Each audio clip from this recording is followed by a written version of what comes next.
Present নবীর সামনে যারা উপস্থিত আছো, তোমাদের কাছেও যেমন আমার নবী নবী, ওয়া আখারিনা মিনহুম লাম্মা ইয়ালহাকু বিহিম, ওয়া আখারিনা মানে নবীর পরে নবী যে দেশে আছে, যে রাষ্ট্রের মধ্যে আছে, ওই রাষ্ট্রের বাইরে কোনো মানুষ যদি জন্মগ্রহণ করে, শুধু তাই নয়, ওয়া আখারিনা মানে শেষে, এটা হতে পারে মক্কা থেকে মদিনায় যে মানুষগুলো আছে, সিরিয়ায় যে মানুষগুলো আছে, আমেরিকার প্রান্তে যে মানুষগুলো আছে, রোম দেশে যে মানুষগুলো আছে, পৃথিবীর বিভিন্ন প্রান্তে যে মানুষগুলো আছে, সবার জন্য আমার নবী রাহমাতুল লিল আলামিন।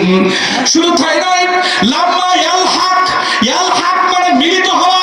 নবী মুহাম্মদুর রাসূলুল্লাহ দুনিয়ায় যতদিন থাকবেন, পৃথিবীতে ইঞ্চি ইঞ্চি মাটিতে যারা বসবাস করবে, সবার জন্য আমার নবী আদর্শ, আমার নবী হচ্ছে তাদের জন্য গার্জিয়ান, শিক্ষক। শুধু তাদের জন্য নয়, লাম্মা ইয়ালহাক, কিয়ামতের 1 সেকেন্ড আগ পর্যন্ত পৃথিবীতে যত মানব আকৃতির মানুষ জন্মগ্রহণ করবে, সবার জন্য আমার নবী রাহমাতুল লিল আলামিন। ইয়ালহাক মানে মিলিত হওয়া। এই মিলিত তাফসীর মুফাসসিরিনে কেরাম করেছেন, আমার নবী ইন্তেকাল হয়ে মদিনায় ঘুমিয়ে থাকবেন, তারপরে যত মানুষের জন্ম পৃথিবীতে হবে কিয়ামত পর্যন্ত, জন্মের পরে দুনিয়া আসার পরে প্রথম কথা তার মুখ দিয়ে বের হবে, লা ইলাহা ইল্লাল্লাহু মুহাম্মাদুর রাসূলুল্লাহ। রাসূল তোমায় ভালোবাসি, মন হৃদয় উজাড় করে। রাসূল তোমায় ভালোবাসি, মন হৃদয় উজাড় করে। হৃদয় মাঝে জ্বালায় আমার, দূর হবে তোমার দিদারে, দূর হবে তোমার দিদারে। সুখে তুমি, দুঃখে তুমি, মুখে তুমি, বুকে তুমি, তুমি আমার প্রাণ পিয়ারা। দিদার দিয়ে ধন্য করো না, তুমি আমার প্রাণ পিয়ারা। দিদার দিয়ে ধন্য করো না। রাসূল তোমায় ভালোবাসি, মন হৃদয় উজাড় করে। হৃদয় মাঝে জ্বালায় আমার, দূর হবে তোমার দিদারে, দূর হবে তোমার দিদারে। এই কথা আমার লাস্ট পর্যন্ত যদি মনোযোগ সহকারে বসতে পারেন, নবীর প্রেম হয়ে যাবে। দুনিয়া আমাদের কাজ কি হবে? দুনিয়া থেকে যখন কবর জগতে যাব, তখনও লাভবান হয়ে যাব। দুনিয়ার 60-40 বছর জিন্দেগিতে আমাদের করণীয় কি হবে, এবং কবর জগতে গিয়ে আমাদের কি উপকার হবে? হাসরের ময়দানে আল্লাহর সামনে দাঁড়িয়ে জান্নাত পর্যন্ত পৌঁছানোর জন্য যা যা লাগবে, এই প্যাকেজের ভিতরে সংক্ষিপ্তভাবে পেয়ে যাবেন ইনশাআল্লাহ।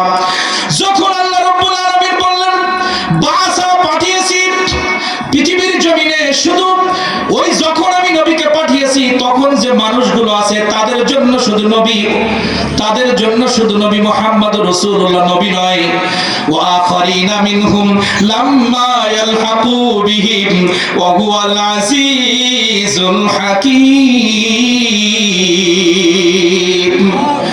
কিয়ামত পর্যন্ত পৃথিবীতে যত মানুষ জন্মগ্রহণ করবে, সবার জন্য আদর্শ হবে নবী মুহাম্মদুর রাসূলুল্লাহ সাল্লাল্লাহু আলাইহি ওয়াসাল্লাম। এরপর আল্লাহ তাআলা বলেন, যালিকা ফাদলুল্লাহি ইউতিহি মান ইয়াশা ওয়াল্লাহু যুল ফাদলিল আযীম। আল্লাহ তাআলা বললেন, এই নবী তোমাদের জন্য কেমন জানেন? যালিকা ফাদলুল্লাহ, আমি আল্লাহ রাব্বুল আলামিন পৃথিবীবাসীকে যত নিয়ামত দান করেছি, যত ফাদল দান করেছি, অনুগ্রহ করেছি, নবী মুহাম্মদ রাসূলুল্লাহ পৃথিবীবাসীর জন্য সব থেকে বড় নিয়ামত। যালিকা ফাদলুল্লাহ ইউতিহি মান ইয়াশা। এই নবীর আগমন তোমাদের পৃথিবীবাসীর জন্য অনেক বড় নিয়ামত। এই নিয়ামত বুঝার জন্য আল্লাহ তাআলা বললেন ইউতিহি মান ইয়াশা, আমি যাকে ইচ্ছা বুঝার শক্তি দান করি। তাহলে যারা নবী চেনে নাই বুঝতে হবে আল্লাহ তাদের কবুল করে নাই। এই কথাগুলো যখন নবীজি মক্কাবাসীর কাছে ওয়াজ করে করে বলতেছেন, তখন মক্কার যারা ইহুদি ছিল তারা কি বলেছিলেন? তারা এবার নবীজির কথার উত্তরে বলতেছে মাসালুল্লাযীনা হুম্মিলুত তাওরাতা সুম্মা লাম ইয়াহমিলুহা কামাসালিল হিমারি ইয়াহমিলু আসফারা।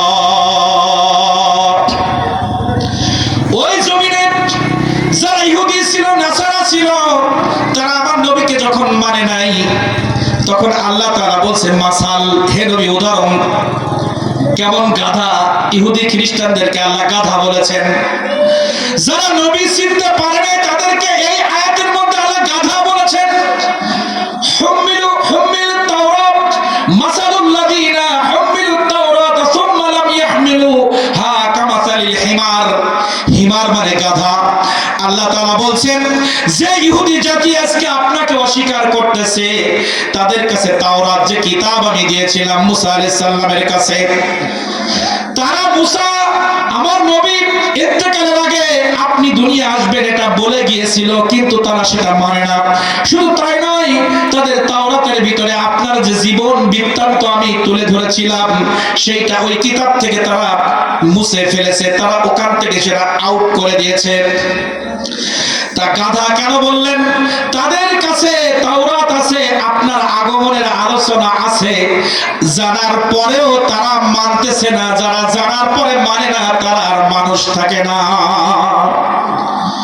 যে জানে নামাজ না পড়লে জাহান্নামে যাওয়া লাগবে, এরপরেও যদি কেউ নামাজ না পড়ে, জানার পরে যে পড়ে না সে তো গাধা। তাহলে ইহুদি খ্রিস্টানদের মতো গাধা বর্তমান জামানায় আছে না নাই? কথা বলে কিয়ামত পর্যন্ত থাকবে। হুমা যা জান্নাতুকা ওয়া নারুকা। আমরা সবাই জানি এখানে যদি দাঁড় করাই দেই, বলেন বাবা মার হক সম্পর্কে সবাই বলতে পারবেন বাবা মাকে খুশি করলে জান্নাত, কষ্ট দিলে জাহান্নাম। তাহলে যারা জানেন বাবা মাকে কষ্ট দিলে আমাকে জাহান্নামে যাওয়া লাগবে, এই জ্ঞান তার মেমোরির মধ্যে আছে, তারপরেও যদি বাবা মাকে কেউ কষ্ট দেয়, আল্লাহর কাছে তার পরিচয় সে একটা গাধা। জানার পরেও মানে না।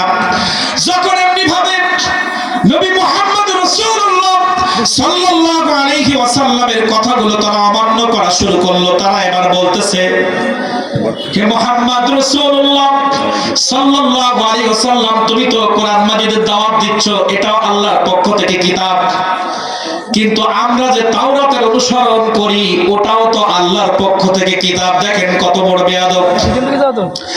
আমরা যে তাওরাতের অনুসরণ করি, এই তাওরাত তো আল্লাহর পক্ষ থেকে পৃথিবীতে আসছে, আমরাও তো আল্লাহর একজন প্রিয় মানুষ। তুমি যেমন কোরআন মেনে আল্লাহকে খুশি করতে চাও, আল্লাহর আনুগত্য করতে চাও, আমরাও তাওরাত মেনে আল্লাহর আনুগত্য করতে চাই। এই কথা বলতেছে। দেখবেন পৃথিবীতে আমাদের হিন্দু ধর্মের অবলম্বী ভাই বোনেরা যারা আমাদের পাশে আছে, ওনারা মাটির মূর্তি বানিয়ে সেখানে পূজা করে কেন? ভগবানকে খুশি করবে, তাই উদ্দেশ্য সব এক। যারা ইহুদি তারা গির্জায় যায় কেন? যারা খ্রিস্টান নাসারা তারা গির্জায় যায় কেন? তাদের কাছে প্রশ্ন করবেন কেন যাও? তারা বলবে আমরা এই গির্জায় এসে ইবাদত করার মাধ্যমে গডকে খুশি করতে চাই। আর আমাদের কাছে যখন প্রশ্ন করা হয় হে মুসলমান, আজানের পরে তুমি কেন মসজিদে যাও? মুসলমান বলে আমরা নামাজের মাধ্যমে আমার আল্লাহকে খুশি করতে চাই। কথা সব এক, সবার উদ্দেশ্য আল্লাহকে খুশি করা। কিন্তু এই কথা যখন চ্যালেঞ্জ হচ্ছে একে অপরের সাথে, আমি যে প্রথম আয়াত তেলাওয়াত করেছি এই আয়াতের বুঝানোর জন্য এই ঘটনাগুলো কিন্তু বলছি, লাস্টে বুঝবেন। যখন ইহুদিদের সাথে রাসূল করিম সাল্লাল্লাহু আলাইহি ওয়াসাল্লামের কথোপকথন হচ্ছে, আমি তোমাদের কাছে একজন রাসূল হিসেবে এসেছি, এই তোমরা যারা তাওরাতের অনুসারী তাদের জন্য আমি নবী, তোমরা যারা ইনজিলের অনুসারী তাদের জন্য আমি নবী, তোমরা যারা জাবুরের অনুসারী তাদের জন্য আমি নবী, যারা জাবুর মানে না তাওরাত মানে না তাদের জন্য আমি নবী, আমি সমস্ত বিশ্বকুলের জন্য নবী। এই কথা যখন নবী মুহাম্মদ রাসূলুল্লাহ সাল্লাল্লাহু আলাইহি ওয়াসাল্লাম বলতেছেন, তখন কথোপকথন শুরু হয়ে গেছে। ইহুদিরা বলতেছে, তুমি যেমন কোরআন নিয়ে এসেছো দাওয়াত দিতে, আমরাও তাওরাতের অনুসারী, তোমার থেকে আল্লাহর কাছে আমরা বেশি প্রিয়। তুমি যেমন আল্লাহকে খুশি করার জন্য আল্লাহকে ভালোবাসো বিদায় কোরআনের কথা বলতেছো, আমরাও আল্লাহকে ভালোবাসি বিদায় তাওরাতের দাওয়াত দিচ্ছি। ভালো করে বুঝবেন। এইবার আল্লাহ তাআলা জিবরাইল আলাইহিস সালামকে পাঠিয়ে দিলেন, জিবরাইল তুমি যাও আমার নবীর কাছে গিয়ে বলো, যারা আমাকে ভালোবাসে ওরা বলতেছে, ইহুদিরা বলতেছে ওরা আমাকে ভালোবাসে, এই জন্য ওরা গির্জায় যায়, নবীকে মানতেছে না, নবীর থেকে ওরা আরো বেশি আল্লাহর প্রিয় বান্দা দাবি করতেছে। তাহলে আল্লাহর কাছে যারা প্রিয় তাদের একটাই চাওয়া থাকে, আল্লাহর সাথে দিদারের জন্য তারা প্রস্তুত থাকে। দেখবেন পৃথিবীর জমিনে যারা আল্লাহওয়ালা হয়ে গেছে, পীর আউলিয়া যারা হয়, তারা দুনিয়ার কিছুই তারা তখন চিনে না, সবসময় আল্লাহ আল্লাহর জিকিরে থাকে, তারা সবসময় আল্লাহর কাছে যাওয়ার জন্য প্রস্তুত থাকে। এই জন্য যুদ্ধের ময়দানে যেতেও তারা পিছু হয় না। উহুদ, বদর, খন্দক সহ প্রত্যেকটা যুদ্ধে সাহাবীরা জানতো হাজার সৈন্যবাহিনী, আমরা মাত্র 313, আর হাজার সৈন্যবাহিনী আমাদের সাথে আক্রমণ করতে আসতেছে। প্রত্যেকের কাছে অস্ত্র আছে, ঘোড়া আছে, যুদ্ধের সামগ্রী আছে, আমাদের কাছে তো কিছুই নাই। প্রত্যেক সাহাবী জানতেন এই যুদ্ধের ময়দানে গেলে আমাদের জীবন চলে যাবে। তারপরেও তারা জানে আল্লাহ রাস্তায় থেকে জীবন দিতে পারলে আল্লাহ তাআলা তাকে জান্নাতে দিয়ে দিবে, আল্লাহ তাআলা তাকে ভালোবাসবেন। শুধুমাত্র আল্লাহকে পাওয়ার জন্য তারা জীবন বাজি রেখে যুদ্ধের ময়দানে পর্যন্ত গিয়েছিল। এজন্য আল্লাহ তাআলা বলছেন, তারা তো দাবি করতেছে তারা আমাকে ভালোবাসে, আমিও নাকি তাদেরকে ভালোবাসি। তাহলে ভালোবাসার মানুষের সাথে সাক্ষাৎ করার জন্য দরখাস্ত করতে বলেন। কিভাবে? কুল ইয়া আইয়ুহাল্লাযীনা হাদু ইন যাআমতুম আন্নাকুম আউলিয়াউ লিল্লাহি মিন দুনিন নাস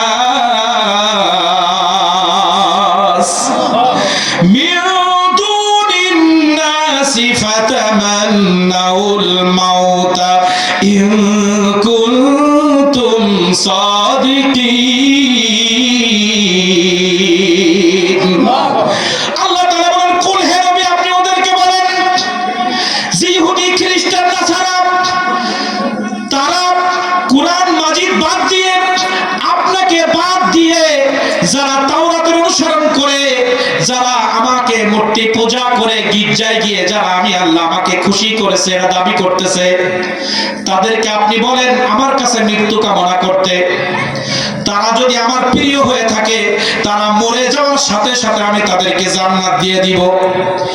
এবার আরবি ভাষায় কোরআনের আয়াতটা ইহুদিদের কাছে আমার নবী এইভাবে পড়েছিলেন, কুল হে নবী আপনি বলেন, ইয়া আইয়ুহাল্লাযীনা হাদু ইন যাআমতুম আন্নাকুম আউলিয়া, আউলিয়া মানে বন্ধু।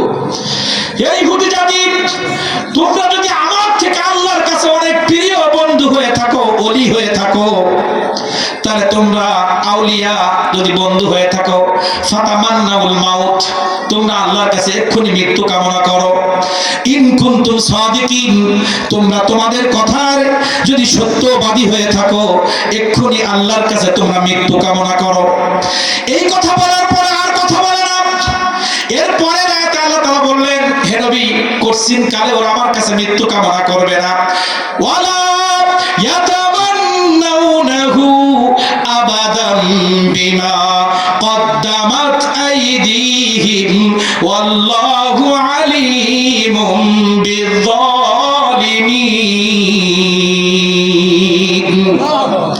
আল্লাহ তাআলা বলেন ওয়ালা ইয়াতামান্নাউনাহু, তারা কখনোই আমার কাছে মৃত্যু কামনা করবে না। বিমা কদ্দামাত আইদিহিম, কারণ তারা জানে কদ্দামা মানে পূর্বে, ইতিপূর্বে তাওরাতের ভিতর থেকে আপনার জীবনটাকে বাদ দিয়ে, আপনার আগমনটাকে বাদ দিয়ে তারা যে আমার কাছে পাপ করেছে, এই পাপের কারণে মৃত্যুর সঙ্গে সঙ্গে তাদেরকে যে আমি জাহান্নামে দিব, এটা শুধু খুব ভালো করে তারা জানে। এই জন্য তারা আমার কাছে মৃত্যু কামনা করবে না। এই কথা যখন আল্লাহ তাআলা বললেন, কখনোই তারা মৃত্যু কামনা করবে না, কারণ তারা ভালো করে জানে। রাসূল করিম সাল্লাল্লাহু আলাইহি ওয়াসাল্লাম তাফসীর করতেছেন, ওরা যদি একবার আল্লাহর কাছে মৃত্যু কামনা করত, মৃত্যু দিয়ে সঙ্গে সঙ্গে আল্লাহ তাআলা ওদেরকে জাহান্নামে পাঠিয়ে দিত। তারা মৃত্যু কামনা করে নাই।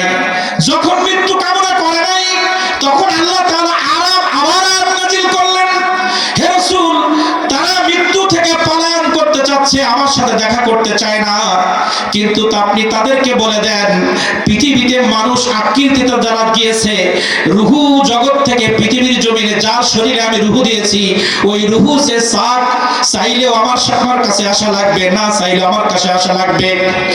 আপনি ইহুদি জাতিকে বলেন, কুল ইন্নাল মাউতাল্লাযী তাফিরুনা মিনহু ফাইন্নাহু মুলাকীকুম সুম্মা তুরাদ্দুন।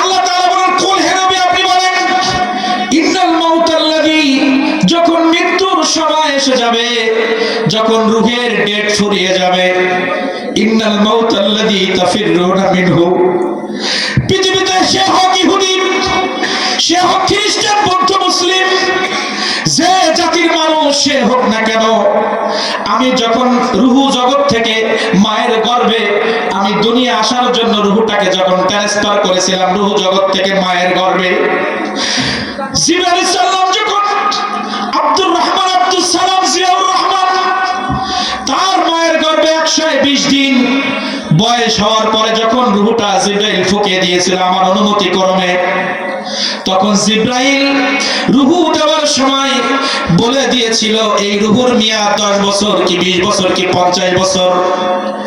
ইহুদি হোক, খ্রিস্টান হোক আর মুসলিম হোক, রুহের মেয়াদ যেই দিন যেই সময় শেষ হবে, ডাক্তার যদি তার বলে থাকে তোমার শরীরে কোনো রোগ নাই, তুমি যদি মনে করো আইনামা তাকুনু ইউদরিকুমুল মাউতু ওয়ালাউ কুনতুম ফি বুরুজিন মুশাইয়াদা, তুমি মৃত্যু থেকে পলায়ন করার জন্য বুরুজিন মুশাইয়াদা, বুরুজ মানে ঘর, মুশাইয়াদা মানে শক্ত, পৃথিবীর জমিনের সব থেকে শক্ত পদার্থ দিয়ে শক্ত করে যদি একটা বুরুজ বানিয়ে সেই বুরুজের মধ্যে যদি তুমি পলায়ন করো, মৃত্যুর সময় যখন আসবে, মুলাকীকুম, মৃত্যু তোমার সাথে সাক্ষাৎ করবেই করবে।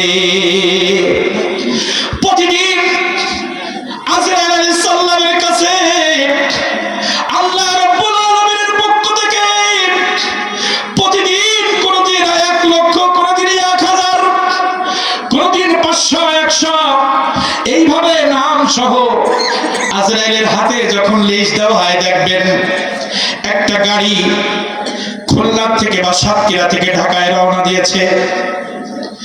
আপনি একই সময় টিভি চ্যানেলগুলো খুলবেন, একই সময় দেখবেন কোথাও লঞ্চ ডুবে 20 জন মারা যায়, কোথাও বিমান অ্যাক্সিডেন্টে, বিমান দুর্ঘটনায় 350 সব শেষ, কোথাও বাসে 100 যাত্রী 40 জন নাই। আপনাকে বুঝতে হবে আজরাইলের কাছে আজকে সকালে যে লিস্টটা দেওয়া হয়েছে, ওই লিস্টের মধ্যে জাহাজের মধ্যে যাত্রীর রুহু আছে, গাড়ির যাত্রীর রুহু আছে, বিমানের যাত্রীর রুহু আছে, মাদার বাড়িয়া ঘেরের মধ্যে ঘুমিয়ে আছে তার রুহু আছে, এখানে আমরা যারা বসে আছি আমার রুহু আছে। কয়েকদিন আগে এক বক্তা স্টেজে ওয়াজ করতে গিয়ে ইন্তেকাল করেছে, ওই মুহূর্তে তার রূহের মেয়াদ শেষ হওয়ার কারণে সে দুনিয়া ত্যাগ করেছে। দেখবেন একটা বাসের মধ্যে 100 যাত্রী, 20 জন মারা যায়, 80 জন বেঁচে যায়, কারণ 80 জনের রূহের মেয়াদ শেষ হয় নাই। একটা মানুষ ক্যান্সারে আক্রান্ত বিছানায় পড়ে আছে, তার মৃত্যু হয় না, তার রূহের মেয়াদ এখনো শেষ হয় নাই। একজন যুবক, তার শরীরে কোনো রোগ নাই, তার বাবা এখনো দুনিয়ায় বেঁচে আছে, সে মনে করতেছে আমার বাবার বয়স 60 বছর, আমি তো 25 এবং 30-এর কোটায় আছি, আমার বাবা যখন 60 বছরে এখনো বেঁচে আছে, আমি অন্তত 65 বছর বেঁচে যাব। কিন্তু পৃথিবীর নির্মল ইতিহাস আপনি দেখেন, কোথাও বাবা 60 বছর বয়সে 40 বছর বয়সে সন্তানের খাটিয়া কাঁধে নিয়ে কবরস্থানে যায়। কোন সময় 40 বছরের সন্তান 60-70 বছরের বাবার লাশ কাঁধে নিয়ে কবরস্থানে চলে যায়, ঠিক কিনা বলেন? আমি এটা এজন্য বললাম, আপনার আমার রূহের মেয়াদ যে যখনই শেষ হবে, আপনি যদি মনে করেন বাস অ্যাক্সিডেন্ট হয় আমি বাসে চড়বো না, বিমানে অ্যাক্সিডেন্ট হলে মানুষ মারা যায় আমি বিমানে চড়বো না, জাহাজে উঠলে জাহাজ ডুবে গেলে মানুষ মারা যায় আমি জাহাজে উঠবো না, মোটরসাইকেল চালালে অ্যাক্সিডেন্টে পা ভেঙে যায় আমি মোটরসাইকেল চালাবো না, আপনি কোনোদিন যানবাহনে উঠবেন না। কিন্তু আজ দুপুর 12:30 যদি আপনার মৃত্যু সাতক্ষীরার কোথাও কোনো হাসপাতালে বা কোনো রোডে অথবা আপনার গৃহের মধ্যে আপনি থাকবেন, 12:30 যদি রূহের মেয়াদ শেষ হয়ে যায়, জীবনে কোনোদিন গাড়ি চড়েন নাই, বিমান চড়েন নাই, ডাক্তারের কাছে যান নাই, ঔষধ খান নাই, হঠাৎ করে বলবেন বাসার মা আমার মাথাটা যেন কেমন ঘোরাচ্ছে। 12:30 আপনার মৃত্যু, ঠিক 28 মিনিটে আপনার মাথা ঘোরা শুরু হবে, 30 মিনিট হবে, 1 সেকেন্ড আপনার জন্য আজরাইল আর দেরি করবে না।